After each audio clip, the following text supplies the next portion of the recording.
All right, good evening, Game Over Calgary fans. Or good afternoon, I should say, maybe a little bit into the evening now. Welcome aboard. Joined alongside is our ANC duo, the Anand and Conrad duo. Conrad, good to have you back. It's been a while. We did an episode together just because of how our schedules have been crazy and all that stuff. How are you doing this afternoon?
Yeah, especially for a new guy who came in, Zach Whitecloud, winless so far since the Anderson trade could have been a good moral support, moral boost for him, and a few others we will talk about later in the second period. A few maybe trade targets, but let's go through a scoring summary to begin with. We'll start with when the San Jose Sharks opened the scoring from a goal from Will Smith, a power play goal. So the San Jose Sharks strike right away on a power play goal assisted by Alex Vanberg. And I think Will Smith found the right side of Wolf's net being open, and they capitalized right away on the power play goal.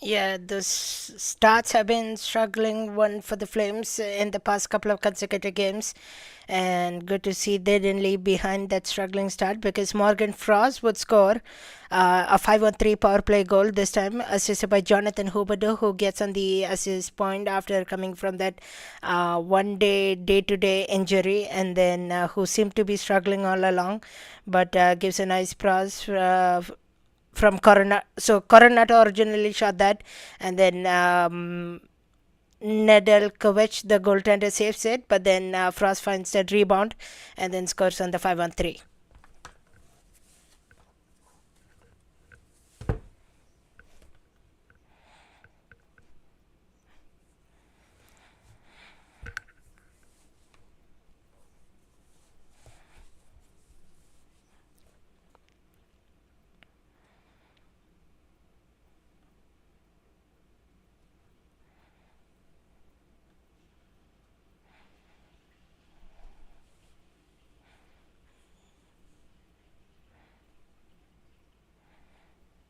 Yeah, almost similar to the Will Smith goal.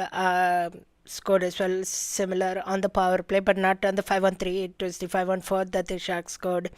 And Ned, the goaltender, something to keep an eye out for. It was interesting that he came back for the last few seconds until he was pulled again, which we'll see. We'll keep an eye out on that news moving forward. But just a sportsmanship hero, I should say.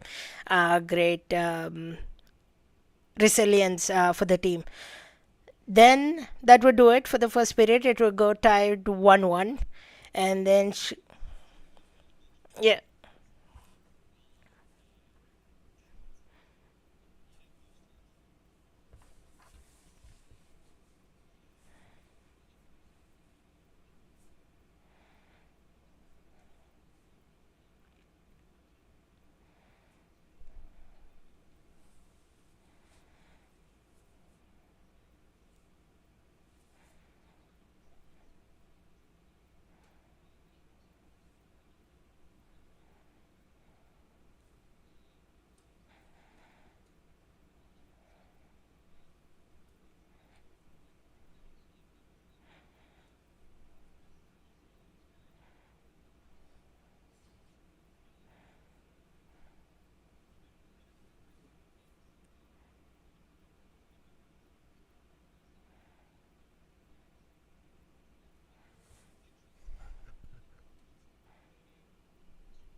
Sorry, Conrad, I'm just looking at the YouTube chat. Apparently, your audio is not working. Interesting, because I can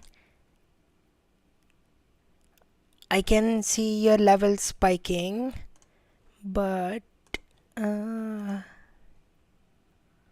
it's just Mr. Watts. Anybody else in the chat, if you can confirm?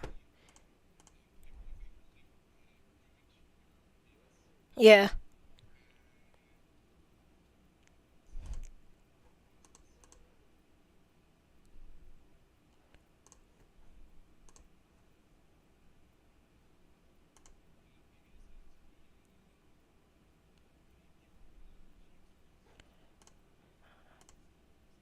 Alright, we'll be back, folks. Just give us a moment.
Yeah, I'm still.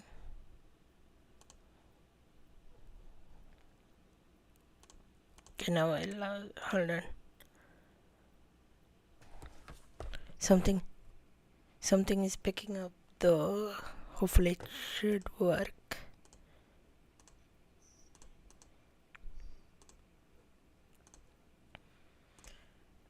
Alright, hopefully. Okay, Okay, hopefully we can hear both of us. okay, that should be better now. Alright. So where we were at, the Flames. So you were talking about, Conrad, how the Sharks had offensive zone momentum in that No, first. the Flames had the offensive zone time momentum, and the Sharks were kind of trying to counterpunch a little bit. But with the Flames having as much zone time as they did, hopefully you can hear me, Mr. Watts, and co. But yeah, it was if the Flames use the ability to maintain that zone time to tire out some of the legs and some of the skill here from the Sharks, it really worked. And hopefully everyone can hear me. Fingers crossed. Don't see anyone in chat saying anything. I should be getting levels from you. I'm seeing levels, so it should be fine. Okay, cool. Sorry. Isn't it lovely when technology decides to stop working, folks? But yeah, Flames pressing, winning the shot battle in the first against a team that honestly has more goal scoring ability, to come out of that first tied at 1 and not let that Will Smith power play goal marker take them down is massive for the Flames. Yeah, 100%. And even the Sharks were hungry because they lost like a heartbreaker to the Edmonton Oilers when they were up 3-0 and then lost it in overtime and 4-3 couple nights ago. So obviously the Sharks were a little bit more hungry, and that's how they opened the scoring. But then the Flames didn't let the Sharks gain ground. But however, in the second period, the Sharks would gain ground though. They would have their second lead of the afternoon from a goal from Adam Gaudette, assisted by Michael Misa and Eklund, and that passing play confused Wolf. Wolf didn't know which area to go to, which side of the net to choose, and they got past Dustin Wolf, and the Sharks would lead it 2-1. Yeah, just a couple too many blocks, and Kuznetsov kind of gets spun around as I can't remember who the color commentator was today. I can never Jason remember York. his name. Jason York, yes.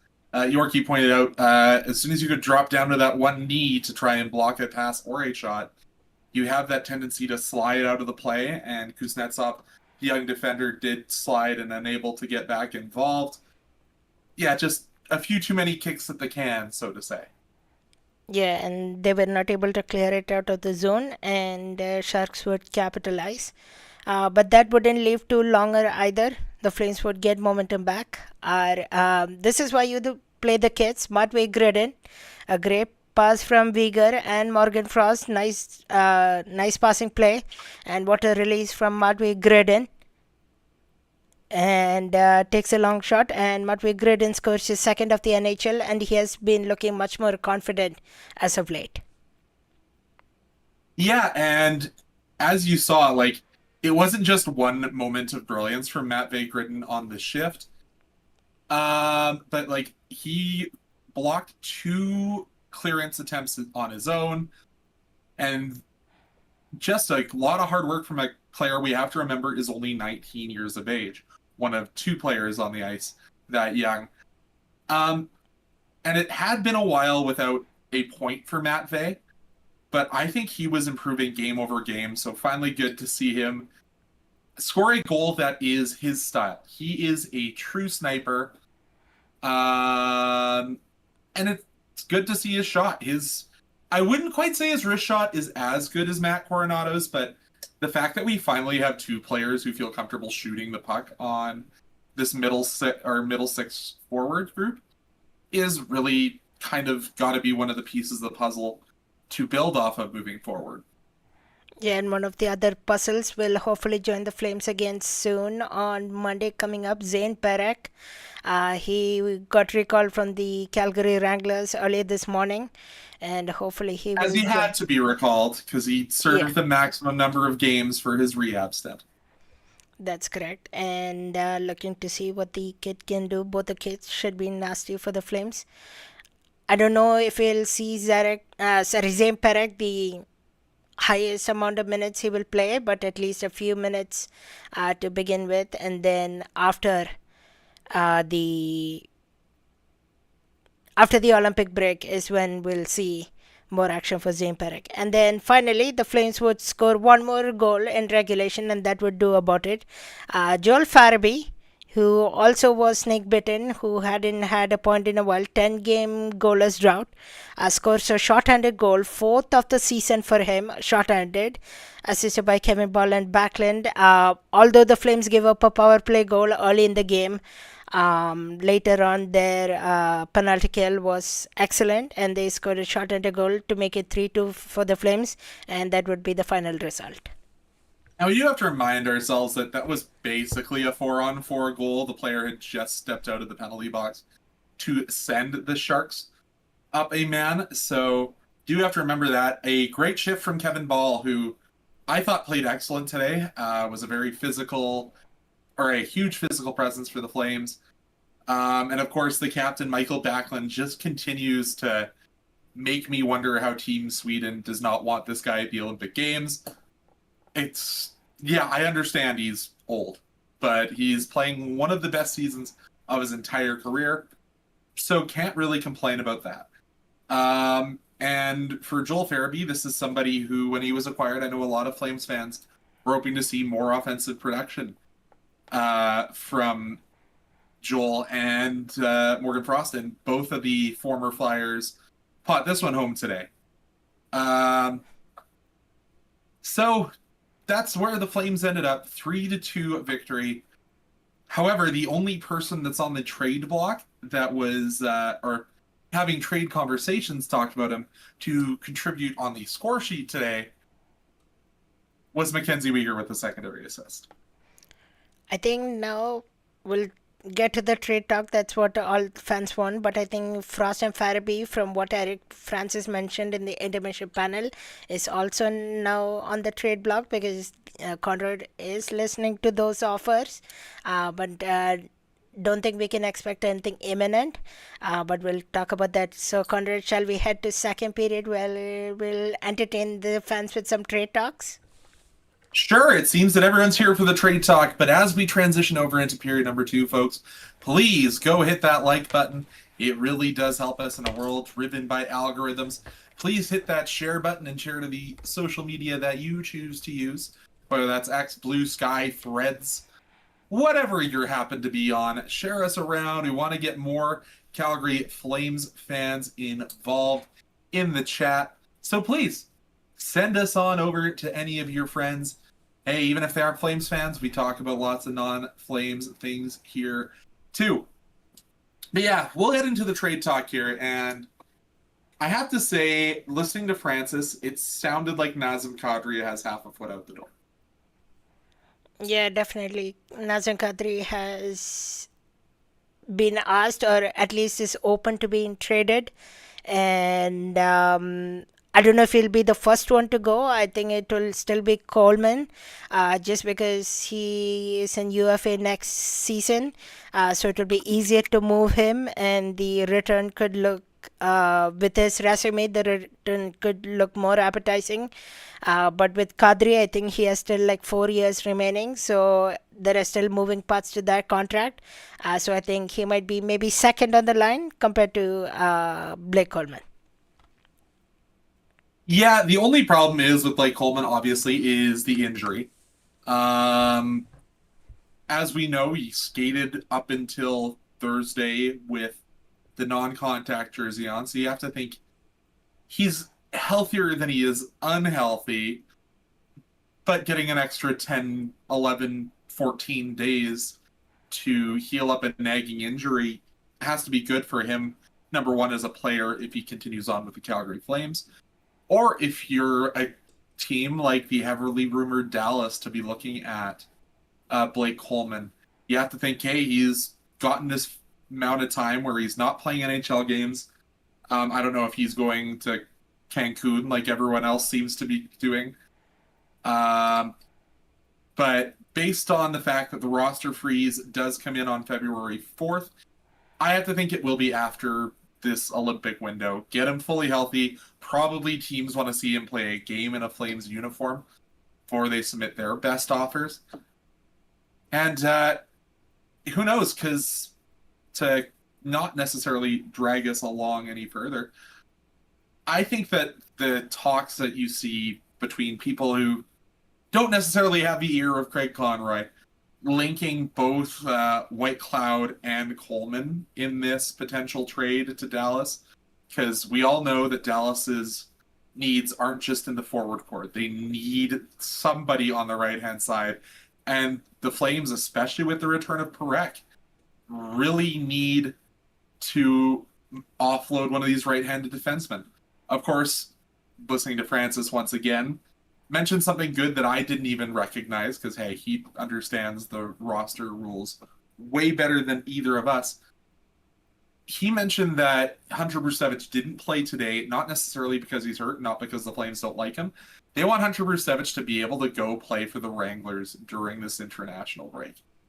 Keep him playing games. So if he had played today, he wouldn't have actually been eligible to be sent back down. So, hey, smart move by the Calgary Flames front office.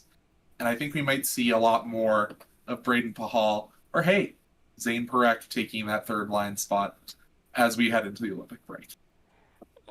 Yeah, just a couple more games left before the Olympic break. And I think talking about Hanley and Pahal also, I think they're on the trade block too. We would like to maybe see one of them or maybe both of them even gone. I think that's real chance. So we talked about Kadri, we talked about Coleman. White Cloud is on the list. Mackenzie Weegar maybe, but again, he has a lot of term I left in his contract. And something that also was mentioned on the broadcast, the Flames do only have one more salary retention spot. So that does change the dynamics of some of these trades.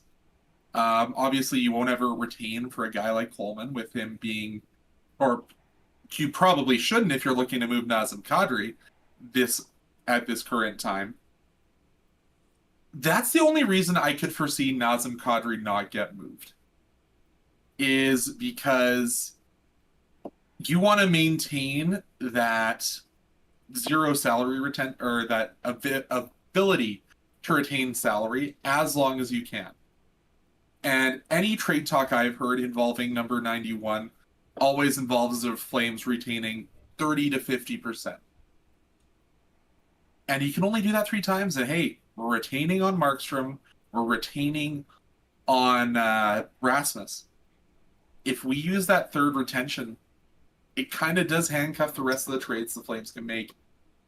I think, if I remember correctly, is this the last year of the Markstrom contract? I believe so, if I'm not So yeah, mistaken. so we'll gain that back at the end of this season. So maybe it isn't as big of a hamstring as I'm necessarily saying it could be, but it does play into what Craig Conrad and the rest of this front office does. Yeah, it will be definitely an interesting decision to which trade to make. Of course, Olympic break is not far away. It's like looking at my calendar, February 4th, so coming up in 1, 2, 3, 4 days. So as soon as 4 days, there will be an Olympic roster freeze where no moves can be made.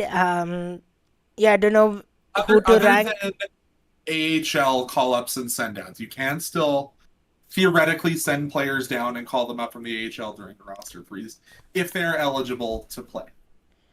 I thought that should be done before third, to, if I'm not no. No, that's not what Francis was saying in regards to Hunter Brustevich. Apparently, he can kind of float around. There's some weird right rulings with that due to Okay, AHL eligibility. so no trades are permitted. Players can be sent down if they're waiver exempt, except for players that played in 16 of the team's 20 NHL games prior to the freeze, or have been on the NHL roster for 80 league days prior to January 21st. Okay, gotcha. So And there plus, is ways that you can send people down. There are various ways. That's why we didn't see Hunter Brustevich play today, for yeah, example. fair enough. Interesting. Um, Also, Eric Francis talked about they're listening on Frost and Farabee. Of course, if they get some good deals on them, maybe a second or a third round pick, you would go for it. Just, just if there are offers that can't be refused. Yeah, that is the thing. You don't want to sell those guys, but if someone comes with an offer that blows the doors down, I think you have to at least play it through in your head. So, Especially, I think Morgan Frost would gain attention because he's a centerman and a younger centerman. So I think he would gauge a bit of more interest than Farabee, just because of Farabee has had a bit of inconsistent season. But Frost, being a centerman, maybe teams will look at that. Any other players you think, Conrad, that we missed would be on the trade block? I think maybe Ryan Lomberg. I mean, I don't want Ryan Lomberg to be traded because he's a great, nice locker room guy, and you maybe need to have one of them uh, going forward with the rebuild. But what are your thoughts on Ryan Lomberg? that was the one name I was going to say. He is a heart and soul guy for this squad. And he's a heart and soul guy for people buying tickets and wanting to watch Ryan Lomberg go and fight a guy that's a foot and a half taller than him every night. So I don't necessarily know what the plan is with Lomberg. We've been seeing him play less and less of everyday minutes, but also he's one of those guys where his contract may be as prohibitive as anything else we see, because it is a bigger contract for what you get out of Ryan Lomberg. Let me, as my Google foo is showing, is Ryan Lomberg. A $4 million contract is hard to fit under the salary cap. It's nothing for the Flames because there is a lot of freedom with the salary cap here. But if you're a team that's pressing to try and advance in the playoffs, that is difficult to get in under the cap. So I think that's probably the prohibitive nature there. Yeah, I agree. Something else I wanted to mention is what else? So Kadri, Coleman, Whitecloud, Uyghur. We talked about Fraser Farabee and Lomberg. Who else? Devin Cooley, maybe? I don't know. I don't think with the 2 year extension, the Flames have any intentions on moving on from Cooley. The name that actually intrigues me a little bit more, as he's just returned from injury down in the AHL, is Ivan Prosvetov. Prosvetov has been good with the Wranglers, and however, didn't win the job coming out of camp. And it seems that Cooley is running with it. So I think that might be the name of any of the Flames moves if it is a goaltender. Yeah, and then Tokai number one, Jake Bean trade rumors. I haven't heard much about Jake Bean. I mean, Jake Bean is on injured reserve and is likely to retire in the offseason, is what I've heard. I've heard the injury he sustained is worse and worse. I've heard there might, in fact, require another surgery, is the rumor that I've heard. So I think we've seen the last days of a defenseman and Jake Bean. Of course, what I've heard, I obviously don't have the best sources in the world. I'm not Eric Francis, nor am I any of the quote unquote NHL insiders. That's just what I've heard through my grapevines. no, I trust you, Conrad.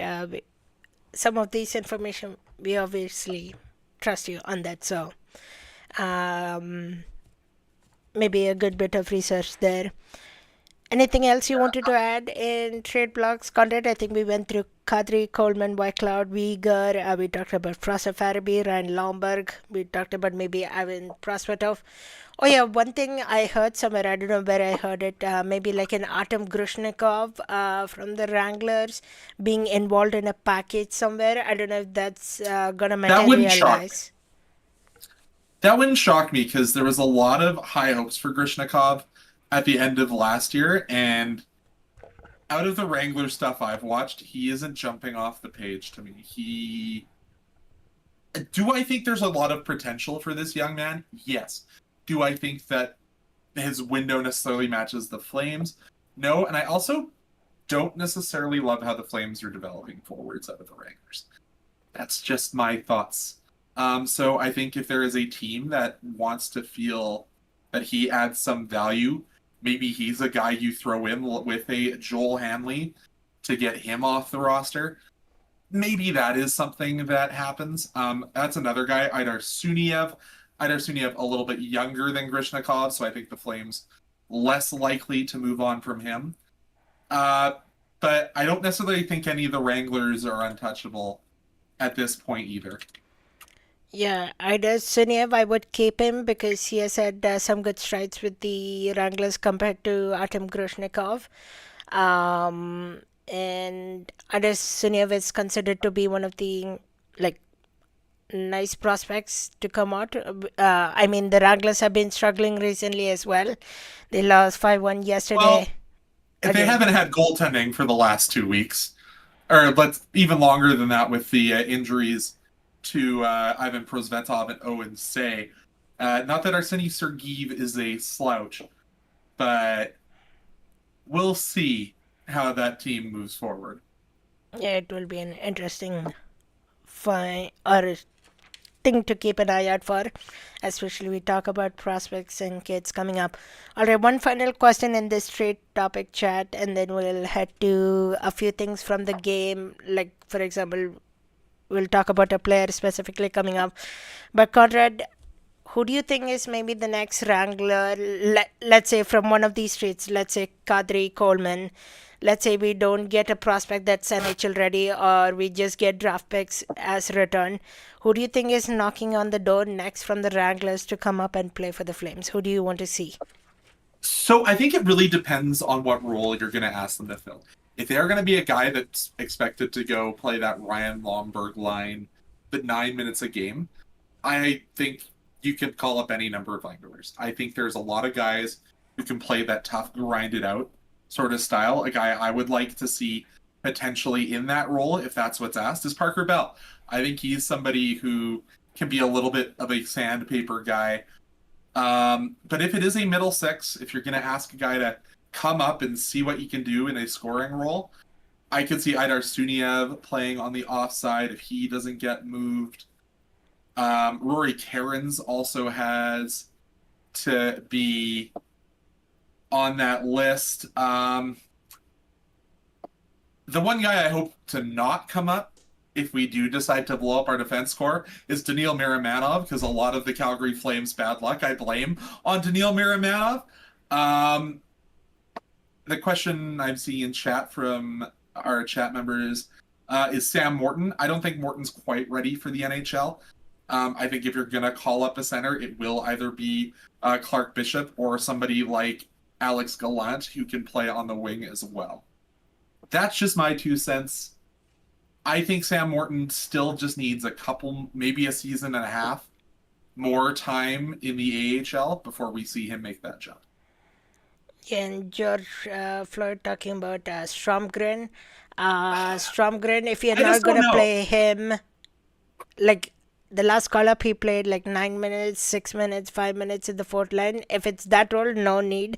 But if it's gonna be like a top six, if they're going to experiment him, He just doesn't seem to be a Ryan Huska player, William Stronger. yeah, fair.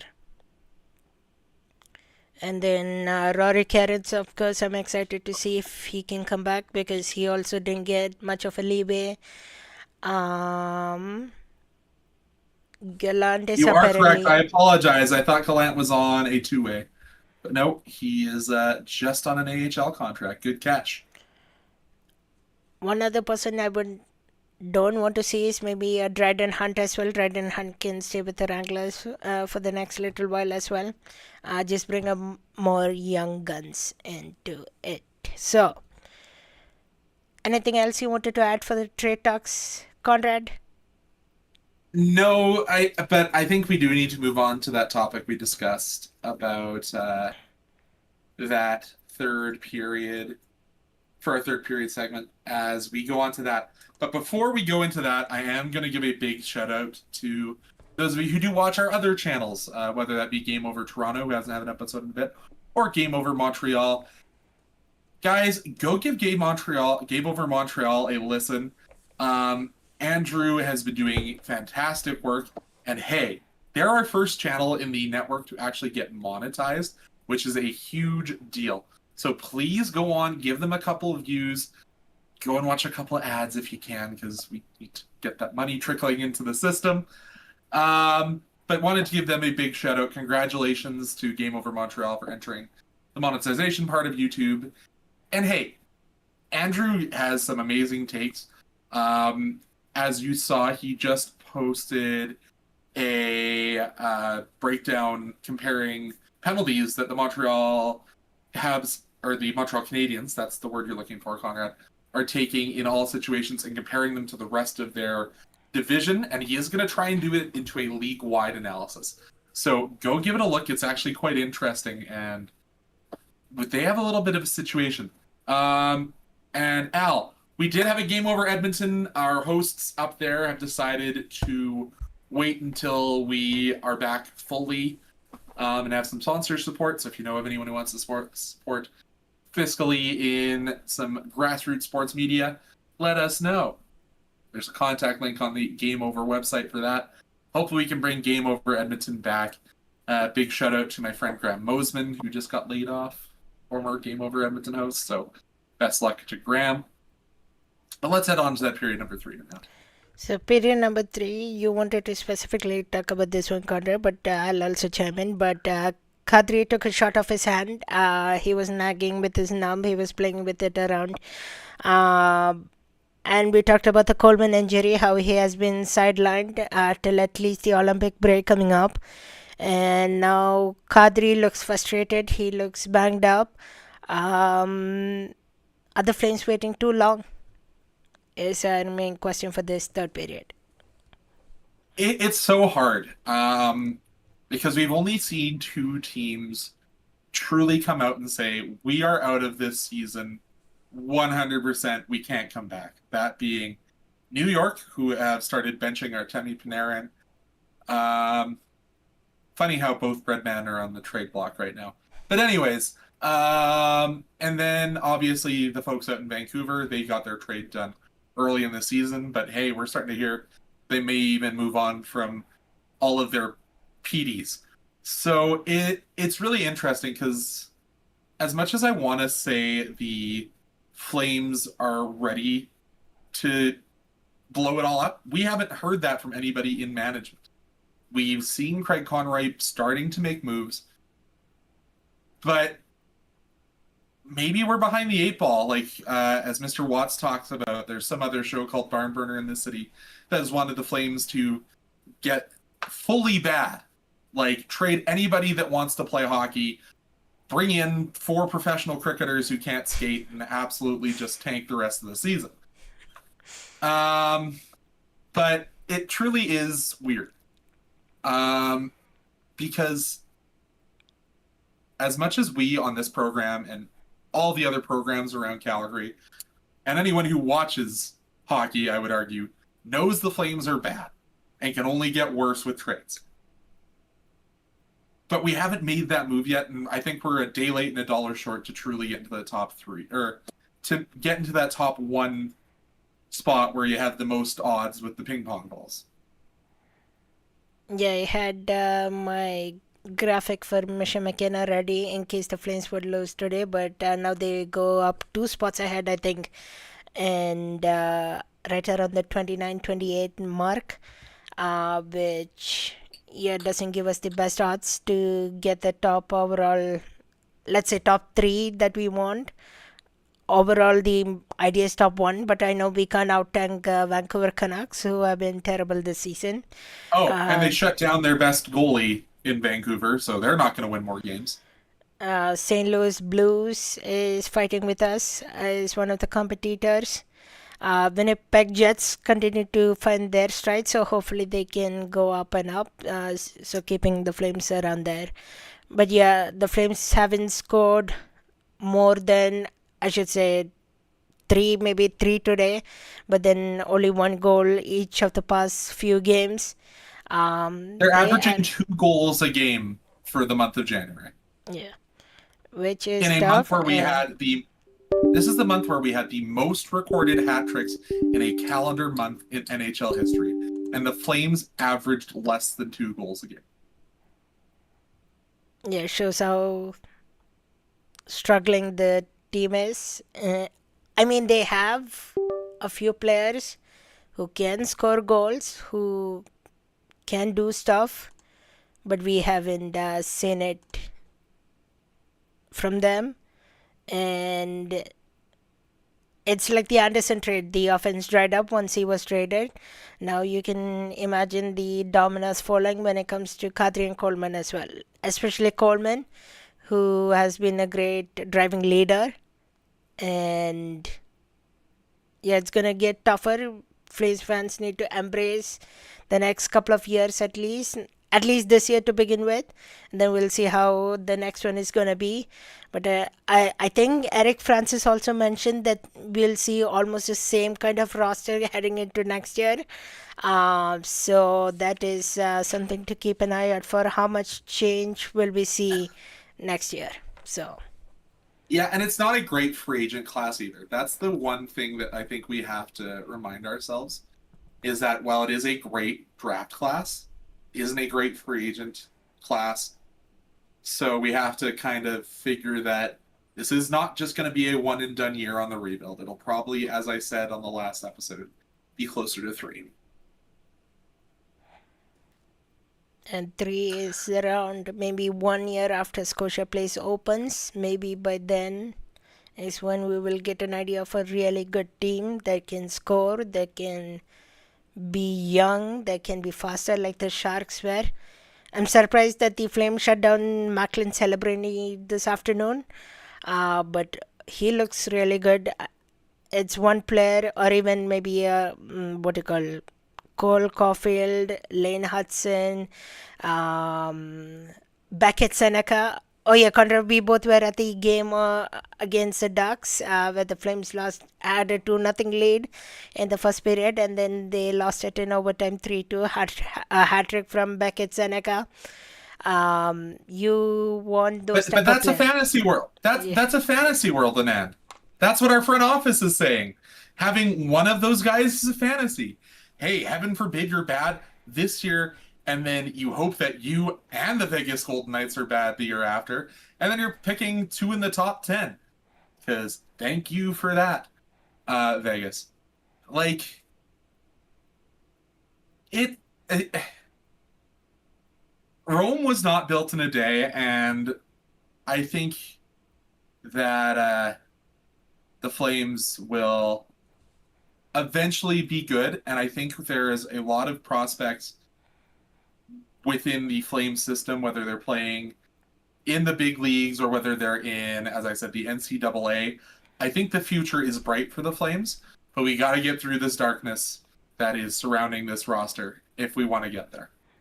You know, Conrad, if I had not like if I had not seen few of these stars that have been excellent for the opponent teams, I myself, as a cricket or soccer fan, would have told you it was a fantasy world getting a top pick or a star player. But now, after seeing them coming to the building, destroying us, I'm like in favor of with you as well. This is not a fantasy world. There are some sneaky good, like each sport is getting younger and faster every day. You need to realize that. Like, okay, fine, you can have maybe one or two veterans, but then the rest you need to have, because NHL now you can track your speed, you can track shot speed, you can track how fast the puck moves, you can track your skater speed, and that, if you don't have a lower number when it comes, like, or a faster number, then you are in Yeah. trouble as a team. Yeah, and I understand that there's a lot of fear from some of the fan base that isn't here on shows like this, and not even the people that are calling into the traditional networks like 960. The Flames have never had this opportunity. The closest we got was Matthew Tkachuk miraculously following down the draft order because of his perceived personality issues. That is how the Flames had the miracle runs in the mid 2000s. We're going into a unprecedented time as Flames fans, where we could potentially have a trio of earth-shattering superstars, including a guy we drafted in the middle rounds of the NHL draft who could win a Hobie Baker this year.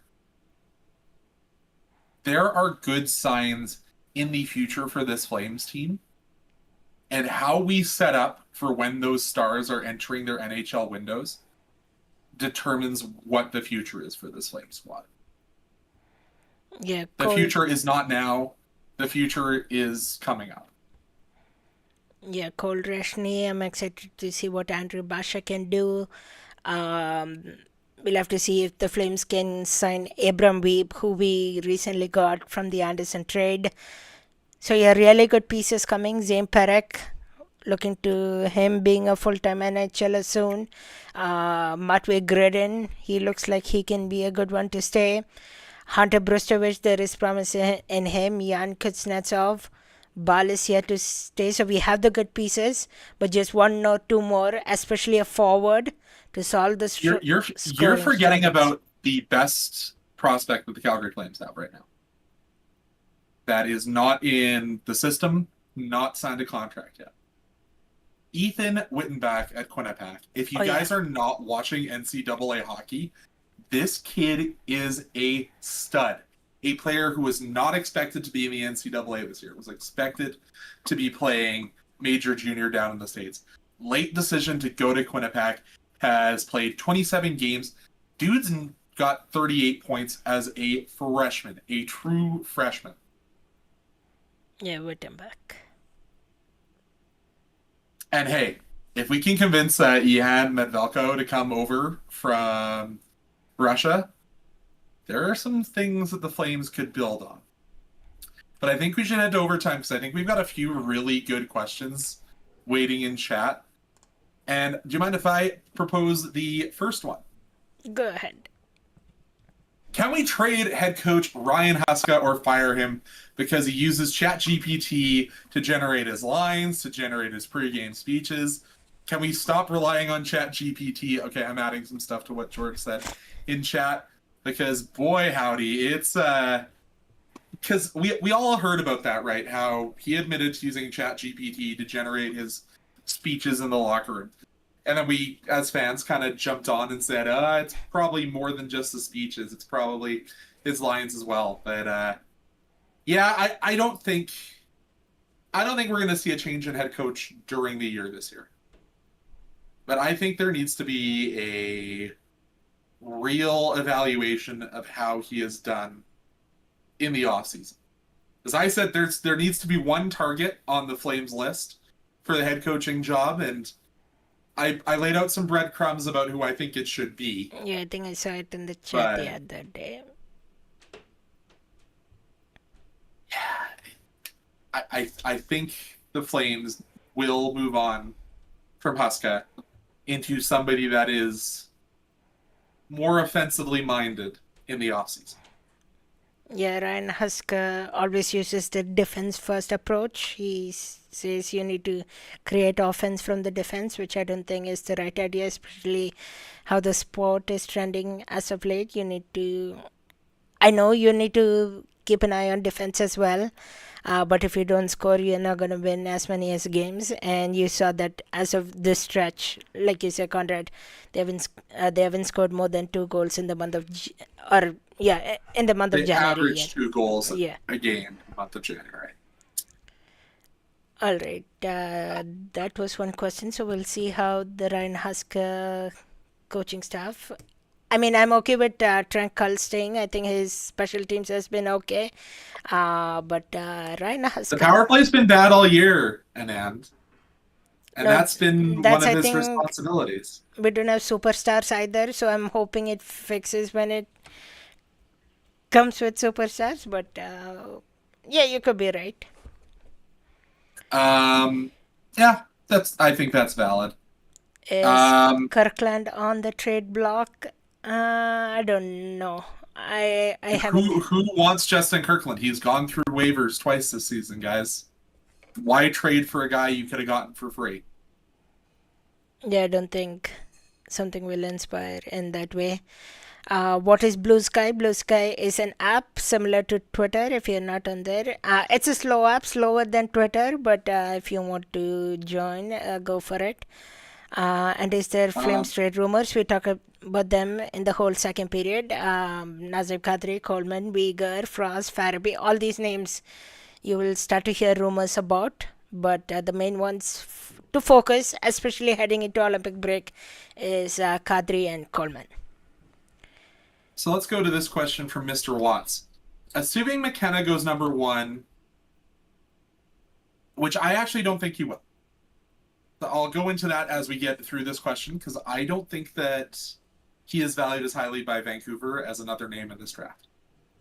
But assuming that Vancouver stays number 1 and the Flames remain at number 2, if we assume that McKenna is gone, which I don't think is a 100% confirmed, because I think that the Vancouver Canucks have a real big link in their front office now with the Sedins being special advisors. I think they take Ivar Stenberg if they get the number 1 overall pick. And if they do go with McKenna, I think you have to pick up Stenberg because he's putting up numbers in a men's league that are earth shattering, considering his age. The only thing is, Craig Conroy has been all about size. Stenberg is only 5'11 and isn't a center. However, I do think if you are in drafting in the top 5, you can't afford to draft for need. That's something you can talk about when you're drafting in the middle. Like if you're drafting in that 7 to 13, then you talk more about positional fit. If you're drafting in the top 3, you have to go to the best player available. And I think Stenberg may be number 1, even ahead of Gavin McKenna for a lot of teams. Yeah, I've heard that Gavin McKenna has been struggling a bit recently. Like he took, I think I heard 30 penalty minutes in the past couple of games. So he's a little bit frustrated. So, yeah, like you said, we'll see if the Vancouver Canucks, if they remain first overall, decide to go with Gavin McKenna or not. And we'll see what. Yeah, but like you said, Conrad, top 3, get the best player available on the board, and then move forward later, decide where you need to fill those gaps. And I don't think the Flames want Verhoeven. I think they already see the long jam that they have on the right hand side of that defense for the next 10, 20 years. It's going to be Parekh, Brustevich, and I don't think you want to bump Brustevich to a third line pairing player for the rest of his life. As much as I think Keaton Verhoff might be the best all around player in this draft, I don't think he fits what the Flames need for the middle to long term. So let's look at, I would say, it's probably in the Flames' top 3 is probably still McKenna, Stenberg, and then I don't even think you put Verhoff in your top 3. You would probably be looking at Malhotra or Lawrence as your number 3 for the Calgary Flames. Yeah, I've heard quite a few good things about Malhotra recently, so maybe that's a player to keep an eye out for. But I haven't seen much of his game, which I'll dig into when it gets closer. Malhotra reminds me of a guy like Michael Backlund when he was younger in his career. Okay, Very strong two-way center. A little bit smarter, a little bit less physical. got it. Also, Mr. Watts, it's Ivar Stamberg, not Pat Steinberg. Just a correction on that. Pat Steinberg, I don't know if he wants to get. Pat was on the panel today. Like, I don't know. looking I don't know if he looking wants to get good. drafted by the Flames or not. Let's see what's with all the matinees this year. I think it's just how the compressed schedule is heading into the Olympic break. And the Flames get a lot of ticket sales from that 2 o'clock puck draw. People who want to bring their kids to the game. Yeah. So I think it is actually a move by the Flames to try and get some more of those Saturday at 2 p.m. To try and drive some more family games. And I think as much as we make fun of the front office, the people who are in ticket sales knew this team would be bad. So if you can sell tickets to families who don't care what the game's going on, they're bringing their sons or daughters to their first NHL game because they can at a 2 p.m. puck drop, I think that's probably smart. Yeah. Tokay number 1. Thank you for showing up, Tokay. Says Gavin McKenna is just tanking his draft value for us just to make sure we can get him. That's a good point. Can we pretend that Wittenbach is draft eligible this year? I mean, and where would you predict he goes? First round, top 10, top 5? I think he's definitely a top 10 guy. I probably put him ahead of Daxton Rudolph, the defender out of PA. Kid's lighting it on fire, and it's not the first time that this Flames professional scouting group has done that. Like, they draft a guy who they predict, given an extra year, they maybe entered the draft a year too early just because of a birth date and a birth year or something. Because remember, that's what they did with Johnny Gaudreau. A lot of teams were preparing for him the next year, thinking that no one would have the forethought to select Johnny, and the Flames did it. So big shout outs to the amateur scouts for this team, because this is the second time that the Flames have used knowing that a player is draft eligible and knowing that there's a skill set behind that to take that risk using a pick and getting a guy before anyone else has a chance. Yeah, I agree.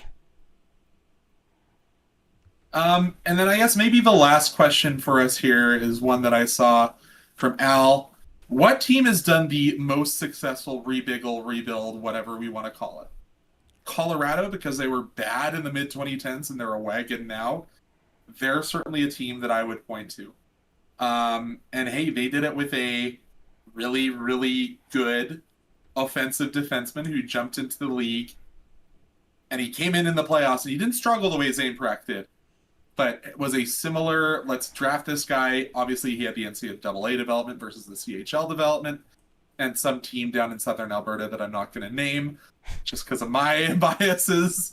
But yeah, it's a very similar model, other than they didn't have a star goaltender to build around as well. I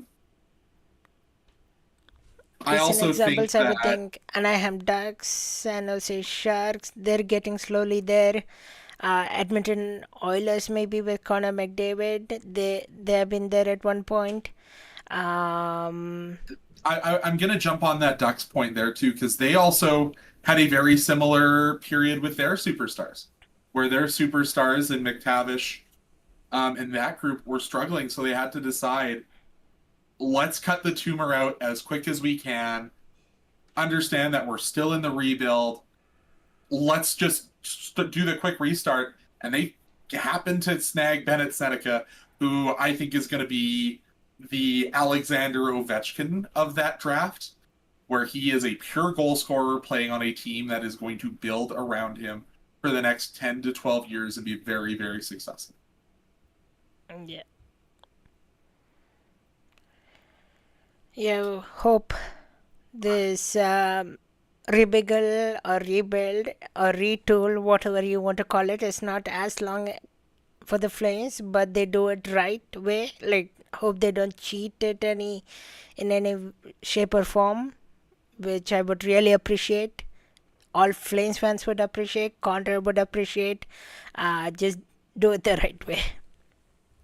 I think that part of this rebuild, from everything that I'm hearing people say that they don't want to publish, but hearing people saying in the industry, is I think the biggest change that we'll see from the Calgary Flames this offseason happens in the higher ups in the front office. I think that's where we will see the biggest change for this Calgary Flames in the next season. Okay. We'll keep an eye out for. We don't have much more But hockey left. Maybe like how much? 26 games. So it will be an interesting finish. It will be an interesting Olympic break. Anything else you want to add, Conrad, before we wind this down? for those of us who are on Team Tank, there is still hockey going on into this Olympic break. Obviously, we're not quite there yet with the Flames yet.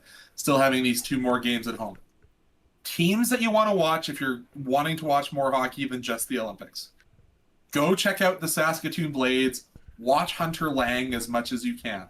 He is a stud. Watch Ethan Witten back as much as you can, as hard as it is sometimes to watch some of these NCAA games because the Wi-Fi is terrible in a lot of these arenas. Watch as much Ethan Witten back as you can. And a guy who just got traded to the Flint Firebirds, Jacob Battaglia. Give him a look. He's really interesting.